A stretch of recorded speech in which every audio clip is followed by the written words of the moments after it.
me and Michael were best friends. That's probably the most prominent thing. Michael Jordan, that's probably losing his friendship was probably the most prominent thing that's happened to me. But I was being honest about what I thought. I said, listen, the toughest thing about Michael, he's got to put better people around him. And we haven't spoken in probably almost 10 years. And he was my best friend at the time. And I love to do like a brother. And we're both stubborn and we haven't talked. So, Chuckster and MJ are done. I don't think so.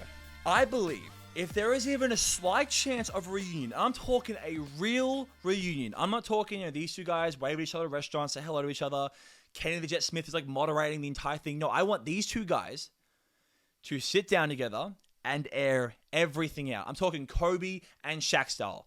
And I feel that if Kobe and Shaq, if they didn't have what they ended up having, that long talk, I think it was on ESPN, with what happened with Kobe's amazing life towards the end, Shaq would have been in much worse shape when he heard that news. So, let's make this happen. And I get it. These are NBA guys we're talking about, right? NBA guys, they can get anything they want. They can talk to any girl they want and be successful. They can practically walk into any single club or any single bar without an ID. Without waiting in line either. And it's a very, very, very good life. But, nothing's perfect. And I believe that every single one of them share one thing. That every single one of these NBA players, from Delonte West to LeBron James, they all face one unique challenge. Something that only gets harder. It gets a lot harder with the more money and the more fame and the more choices and the more experiences they accumulate. And it's a human being thing. But for these guys, these NBA guys, it's a lot harder. Because typically for them, it's a lot bigger. And that's their ego. It's keeping this thing in you, trying to guide your decisions in check. They all want to be appreciated because they all work very, very, very, very hard. I know that. And, whether it's media polarizing narratives, whether it's the fact that fans only have so much appreciation and adoration to give, and that usually gets funneled into the franchise guy. When that these players are keeping track of jersey sales within the locker rooms, when they're looking at social media comments, the fact that they have inner circles and everyone's around them is treating them like a king and they're surrounded by yes men, everything else that is, that consumes an NBA player's life that me and you and regular people cannot relate to, when they face situations like this, which is nothing. When they face small situations like this, when they're not given the appreciation, that's the big thing. When they're not given the appreciation they want or expect or desire, then it becomes a much bigger issue than it needs to be. Because egos getting involved. That's what it is. Dwight Howard is the perfect example of this. He's the happiest he's been in 15 years. Why? Because he's receiving more appreciation from fans than he has since he was a beloved young man in Orlando. Dwight hasn't, been very appreciated since he was a young man. It's a long time in his life. And if you haven't seen his actual highlights in Taiwan, I strongly encourage you to give it a look. Just give it a click after this video. Because, despite how you feel about Howard, watch this. Because it's actually insane. He's playing this Taiwan league like we play NBA 2K, the video games, with a low-level player. He has so much leeway of what he does. He's dribbling up the floor as definitely the least skilled dribbler in the entire league, and the tallest. He's shooting threes, even though he's probably the worst long-distance shooter in the league, and that's even in Taiwan. He's swan-toming these blocks into the fifth stands and screaming at the commentators. He's loving it. It's like WWE's loving it, instead of, probably a little bit more strategically keeping it in bounds, tapping into a play because he has the capability to do that. And, it doesn't matter. It doesn't matter because he is Dwight Howard there. So it doesn't matter what he does. He's the best player. And, it must feel great. It must feel great to be... The fans are treating him like he's Jeremy Lin, prime Jeremy Lin in that Madison Square Garden stretch. And, this is every single night. So, for a guy who's been the punchline of a lot of jokes and who's a little bit sensitive and very delirious. Dwight Howard, he's a man with a lot of issues. A lot. You can see it when he speaks. I watched Dwight Howard's interview with Shannon Sharp on the podcast. He's a grown-ass man, and he is so far out of reality. It actually comes across a little bit weird.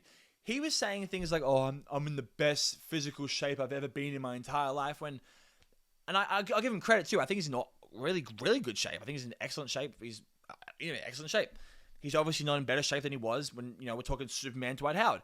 He was talking his career up from the perspective of that bubble championship. Look, I don't want to crap on the guy either, because let's just not pretend, please, for 1 second. Let's not pretend that bubble championship where he was on the bench really elevated him this many spots in the all-time rankings. Again, I think Dwight Howard 1,000% should have been in the top 75 greatest players of all time list. 1,000%. You had guys like David Bing making that list. David Bing is the goddamn scam artist. He's a scam artist. How he made the top 75 list blows my mind. Do your research. Do your research on David Bing.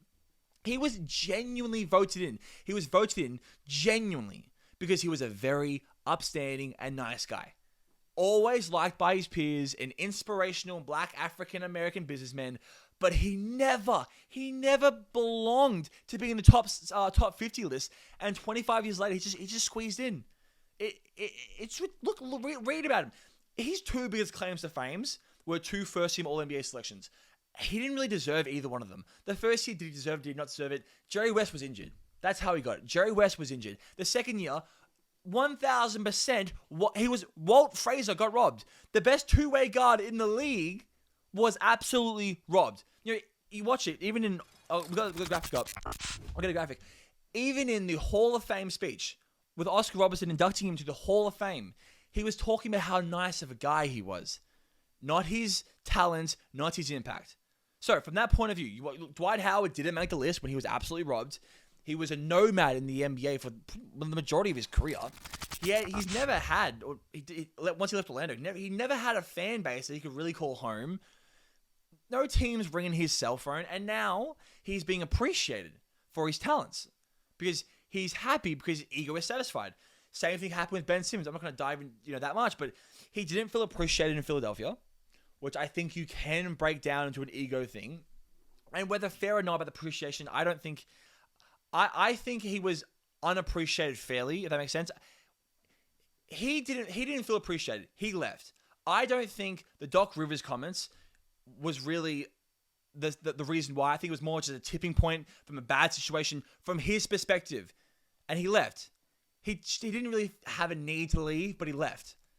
He didn't feel good.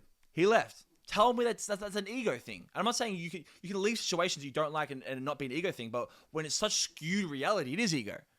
His ego wasn't being satisfied. It skewed his reality. He left.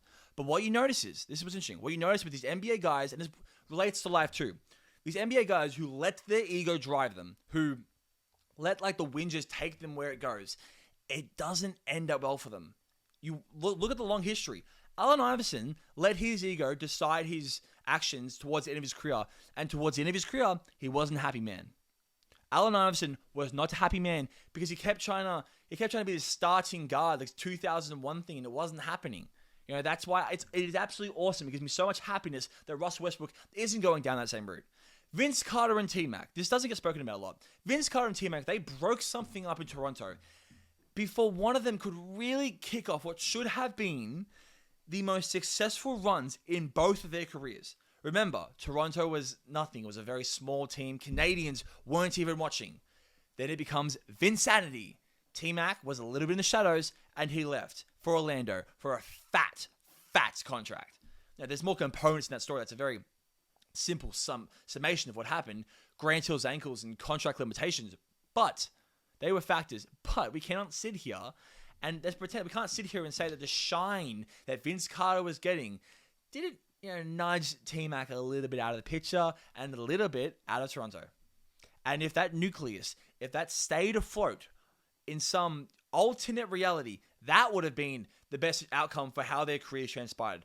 I don't think it's a ridiculous thing to say that when looking at when you look at Vince Carter and you look at T-Mac and you look how much talent these two guys had, I don't think their careers could have gone a lot better.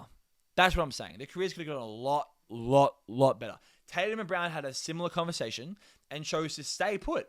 Right after, they got whooped. They got whooped by the Nets. Absolutely whooped. And, they're receiving a tons of, it's time to break up energy from the fans, from the media, and they stayed. Ego in check. That's what it was. That is what it is, They went to an NBA Finals afterwards. No one, what happened? What happened to that? No one doubts them now. No one doubts their pairing anymore. Now they're the best duo in the league. A year ago, just a year ago, this time in the NBA season a year ago, when they were going through that very, very rough start to the season, when Smart was publicly calling them out to the media, nobody was saying, nobody, not even Celtics fans were saying they should have stayed put. It's your ego. It's your ego. It skews your reality. Because what happened? Did the reality change? No. They just lost. It was the ego will show you different paths that aren't as appealing as they really are. And you watch these guys who have everything, who are surrounded by yes men. They follow this path down, and it's just disappointing. Who do you think Michael Jordan has around him that's going to say, hey, man, you're wrong? Hey, maybe you should let go of this grudge and, get together with Barkley. It's like, for goodness sake, let's set up a camera, watch these two, hug it out. And if you would like to see that, very simple way to sign the petition, like the video. Like the video to sign the petition. Let's end the hate with a like. So we can show this to somebody who knows somebody, who knows somebody, who knows Barkley, and he officially calls out Michael Jordan. Maybe on the Basketball Network YouTube page, who knows? Like the video, but